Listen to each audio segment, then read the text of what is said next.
guys, today we are going to continue reading from my new book, Reframe the Moment. Today we are on chapter 3, and Winnie is again here to support us and choose her own Zen. Chapter 3, Life's a Roller Coaster. Are you able to celebrate others' successes and say, it's just not my story?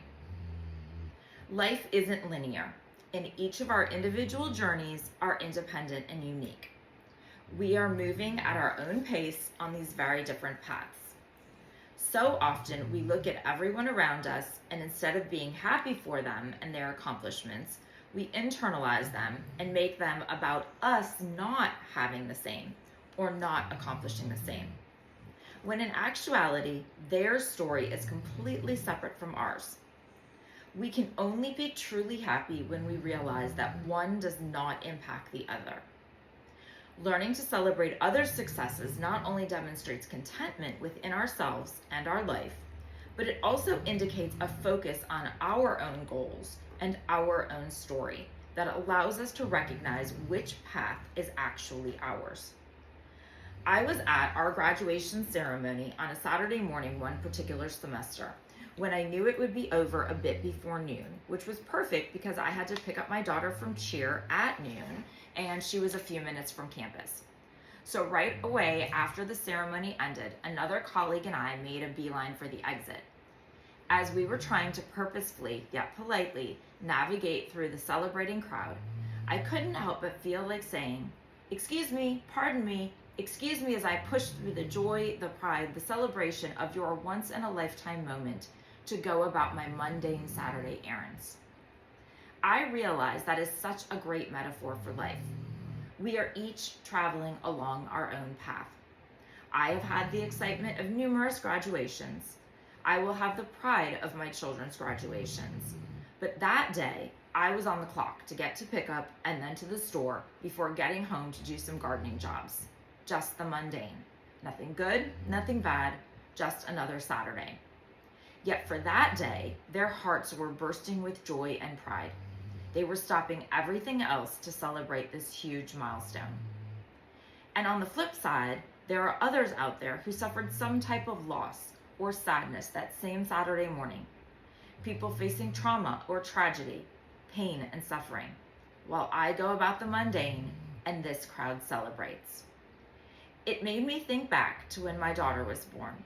She was a preemie, at only 27 weeks, weighing 2.5 pounds. But thankfully, she was very healthy and strong despite her size. During the 9 weeks that we spent in the NICU, we got to feel a kinship with the other families and babies. We never saw them beyond a zombie-like passing in the halls because each baby had its own room, but you still felt like you were in some odd way bound with them. As I'd walk down the hall, I'd see the short-termers in the first rooms, the babies who would spend a day or two to be checked out for something. The long-term patients were all the way down at the end of the hall. It didn't take more than a few days to realize the NICU hierarchy. There was a ton of turnover in those first rooms, and where we were, it was the long hauler section. There was one particular baby across the hall. His name was Michael. I never saw him or his family, but I knew he was not doing as well as my daughter. I'd often walk in and there would be red tape across his room indicating some type of quarantine was in place because he was struggling. I specifically remember one particular day when I walked in and saw Michael's room had the red tape and everyone was going in or out was dressed in the full covering. And I walked into my daughter's room to see that she was dressed in clothes, like a little onesie. That's a huge accomplishment for a preemie because they need to get to a certain point with regulating their body temperature and weight before they can do simple things like wear more than a diaper. I was so happy. I was so excited because it was a huge milestone and it gave me a bit of hope at a very hopeless feeling time. I said something to the nurse, basically that I felt terribly guilty being happy when I knew what Michael's family was going through. She told me that the NICU is such an unpredictable roller coaster ride that you need to celebrate the victories when you have them, because someday is sure to be a down day for us and a celebration for another baby's family. Our journeys are non-linear.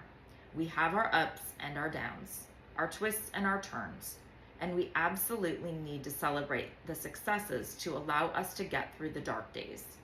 And our dark days, well, those are going to be someone else's successes. And their success isn't our failure.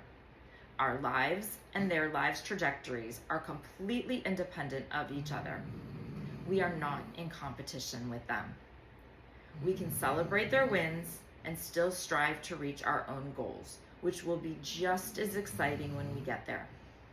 And when we do have something to celebrate, we can't feel guilty about our fortune because we never know what is around the corner. And so we need to enjoy the good while we have it. Can you genuinely strive without any type of jealousy or envy? Can you celebrate others' successes and say, it's just not my story? Well, that was a very applicable reflection to go and read today, because I think that this is something that, I know that this is something that I have struggled with for pretty much my entire life. It's something that I don't quite know why I felt that way, but I feel like up until probably, I would say embarrassingly, probably I was 46, maybe 47. I have always felt like I was in competition with other people. And I don't know why, but it's like I felt like there was some finite quantity of success or happiness or love or whatever. Like if it was out there and they had it, then it wasn't going to be there for me. And I think that that's something that I am very proud to have managed to get past in the last couple of years.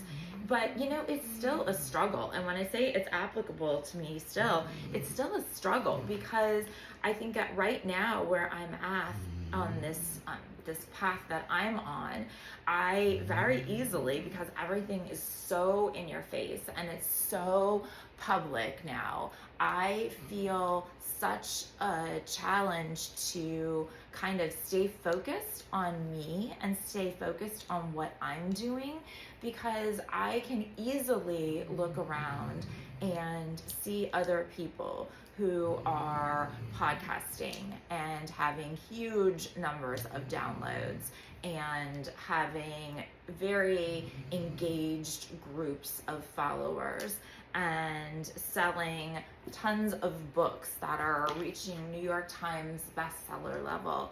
And I feel like my path is a lot slower than I wish it was.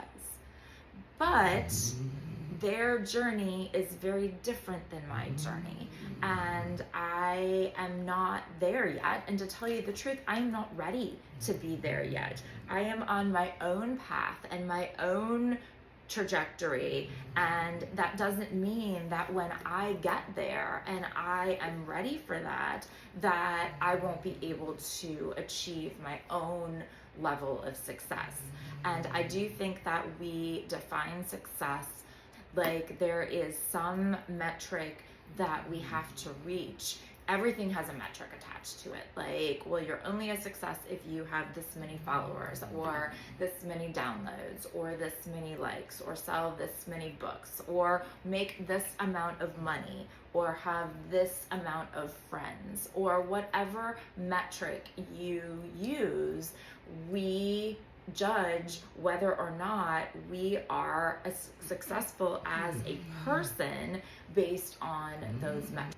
But I can go and I can look at somebody who has also written a book and who also hosts a podcast, and I can say, well, why don't I have that? Why do they have that and I don't have that? And what are they doing? And why am I falling short? And why am I not successful? Because I am not to the point in the journey that they are. But that doesn't mean that I won't have that same level of success. It doesn't mean that it's never going to happen just because it's not happening right now. They are at a different point than I am. And I have successes in my life that they don't have. And I am at a point in my life and my career and my family that maybe others aren't at just yet. And so maybe they're looking at me like my success is finite, and so they're never going to get it. But the reality is we can all be successful in all of these ways, however we want to measure it, in all of these different aspects of our life, because success is not a finite concept. And that is something that I very often need to be reminded. So today was a good day. So come back next week and we will return and do chapter 4. Winnie will be here too. Bye.